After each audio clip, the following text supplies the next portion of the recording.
Porque a Vera é uma apreciadora de design, de arte, uma grande entendedora, sabe? Então ela tem um grande pacote de cultura e ela faz uma leitura de ser humano como poucas pessoas. Então é interessante também ver o ponto de vista dela, do que a gente faz. Que você pegando uma pessoa que está de fora, ela tem uma visão das nossas práticas comerciais e uma outra interpretação. Acho que isso enriquece bastante. Qualquer leitura que existe de cada região, né? Por exemplo, assim, sabe quando você tem aquela história que fala assim, não, eu não quero ser regional, mas qual que é a ideia que as pessoas fazem de si mesmo? Aqui, então, por exemplo, assim, como profissionais, quais são os desafios de vocês? O que vocês acham que acontece?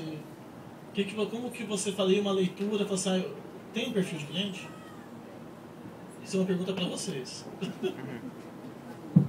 Alguém quer responder? Pode responder com outra pergunta, né? Porque tem os níveis, né? Tem pequeno, médio e grande, né? E eu falei no início, é um pacote. E acaba vindo tudo junto. Tem um cliente bacana e um que não é bacana. Isso existe, faz parte. E o que você fotografa também, né? Mas, e o cliente de vocês aqui? É diferente? É diferente de São Paulo, do Brasil? Como é o cliente? Ele é regional? É isso que eu estou perguntando. Eu acho que ele não é regional.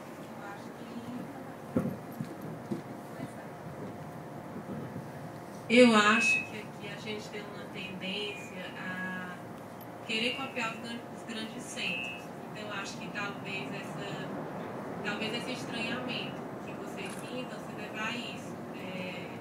De repente não é uma coisa que é compatível com Fortaleza, no imaginário das pessoas, porque eu acho que a tendência é querer copiar o Rio, São Paulo, o Sudeste.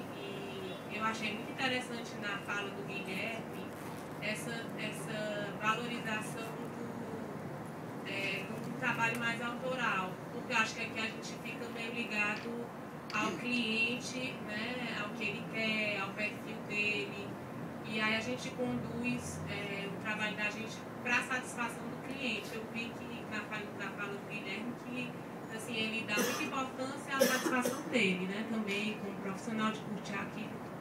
Então, eu acho que tem um pouco disso. Eu acho que é um trabalho assim, de autoconhecimento, de você definir a sua linha de trabalho, de projeto e não se deixar conduzir tanto pelo mercado, que eu acho que é uma coisa meio prejudicial para o trabalho da gente. Você sabe que isso que você está falando é interessante, porque eu acredito no seguinte, não existe mercado. Então, eu comecei da seguinte dificuldade, por exemplo, eu pegava assim, então tá, né? Estou em Londrina, meu cliente não... Por mais que ele tenha dinheiro, é aquela questão cultural também, vamos supor, numa cidade pequena, vamos falar assim, o rico de cidade pequena, ele não é classe média baixa de uma cidade grande. Então eu falo, então tá, eu tenho esse orçamento, eu não consigo ir muito longe com ele. Então eu começo assim, puta, o que eu posso fazer para ter efeito? Então sabe quando você começa a olhar, só que vamos supor, essa ideia que está falando assim, de copiar os grandes centros, na verdade não é copiar, tem inspiração. Então eu ficava olhando e falava assim, então tá, o que eu posso fazer com essa limitação de produto que eu possa criar uma coisa compatível com o meu ideal? Então, eu falo assim, então tá, vamos pensar. Falo, puxa, se eu fizer uma coisa maior, vai dar efeito. Então, para fazer uma superfície grande, melhor usar um material bem pobre, que daí a pessoa não vai mexer o saco. Então eu começava a pensar como que você vai induzir a pessoa a fazer aquilo. Sabe? Então eu falava, então vamos usar um material simples. Então eu chegava em loja, eu olhava assim, putz, eu acabava gostando de coisa cara, que era muito além do que aquele cliente X podia gastar. Eu falava, bem, se eu não posso comprar o caro, eu vou fazer o seguinte, eu não vou comprar. É uma estratégia, então não vai ter compra. Então, desde cedo, eu falo assim, puta, o que empobrece uma casa? Cerâmica é um atestado de pobreza, por mais cara que ela seja, né, ela tem sempre uma cara de salão paroquial, não tem condição, você pode pegar qualquer coisa. Põe na cerâmica, é a mesma coisa uma mulher não fazer a unha do pé e colocar sapato de salto. Fica terrível. Então, eu comecei a falar assim, poxa, eu não vou me render ao que todo mundo faz. Então, por exemplo, tanto que na minha cidade, o lojista quer me tacar um tijolo na cabeça, porque eu sou uma pessoa que eu não consumo. Mas isso é uma produção arquitetônica sem consumo, que eu só uso material de construção, eu não uso acabamento.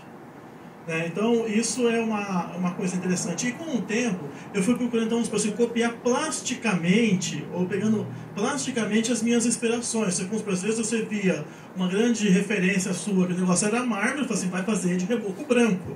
Mas eu quero pegar essa ideia do grande. como você começa a trabalhar assim? Você começa a sobrar verba. Né? Então, na hora que sobrava verba, eu falava assim, olha, fulano, eu não gastei nisso, não gastei nisso, não gastei nisso, não gastei nisso. Agora você vai fazer um gosto meu. Sabe? Então, eu ia lá e parte. Então, você tenta fazer a pessoa gostar de alguma coisa. Que seja uma cadeira, que seja um quadro, que seja um lustre, mas você tem alguma coisa de peso. Uma vez que você tem uma coisa de peso, vai dando um truque do lado também, mas para você conseguir chegar a outra coisa. Só que o importante é você ser dessa mesmice e você não se render. Então, por exemplo, eu sempre procurei não me render às ofertas comerciais baratas. Eu sempre procurei fazer o que eu queria fazer e não o que muito lojista te oferece. Por exemplo, olha, se você comprar 200 mil de piso, eu te dou uma passagem. Eu falava, puta, eu quero eu comprar passagem na loja e comprar o piso que eu quiser, eu não vou ficar vendendo para pontuar. Porque eu tenho que acreditar no que eu estou fazendo. E eu vi que, assim, gente, se eu colocar isso, eu vou estar sempre igual o vizinho. Então, às vezes é melhor que a pessoa te ame ou te odeie, mas nunca que ache você bacana.